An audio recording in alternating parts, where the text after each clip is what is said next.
Chris Kell with your Core Complete Shoulder Mobility Fix. Now oftentimes when we have our clients performing planks or exercise on their hands, they're going to feel it in the shoulders and the arms versus the core we're looking for there. Oftentimes that's an issue with upper body mobility and flexibility of the upper back and shoulders. In order to test whether or not this is the case, what I'm going to do is put one hand on top here, I'm going to ball it up into a fist. I'm going to put one hand on the bottom of my back, and I'm going to try to bring them as close together as possible. All right, I'm looking for the length between the two hands here. All right, if they're less than 2 hand lengths apart, and you can kind of look in a mirror here to see if that is the case, all right, then you know that that is not an issue. But if you find that they're down here and it's hard to get into these positions, then we know that mobility is an issue.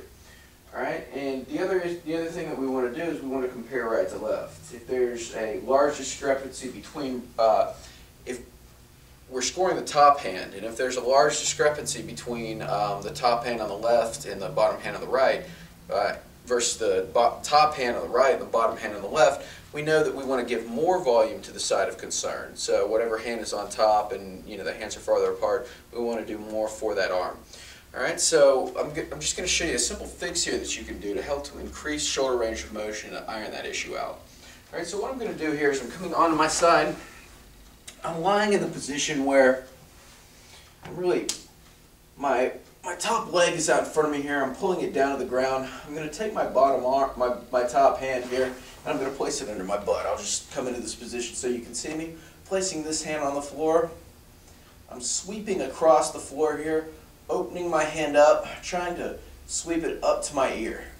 I come to a point where it starts to come off the floor.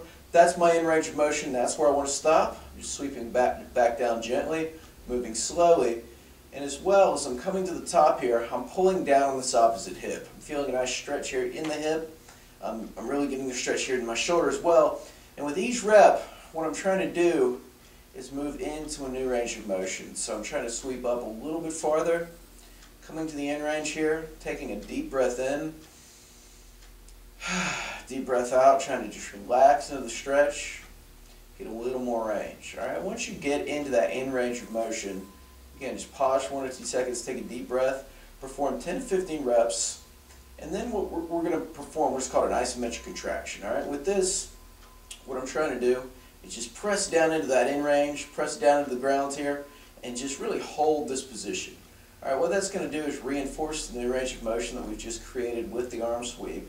All right, and help to just develop stability in that area. So, the core will recognize that when we're doing planks. All right, so I'm going to do that. I'm going to press down just for 10 seconds, and then I'm just going to repeat the arm sweep again, gain a little more range of motion, and go back to the press, until I've completed the prescribed sets of reps. Once again with that, you just want to focus on more volume on the weaker side, and that's your shoulder mobility fix.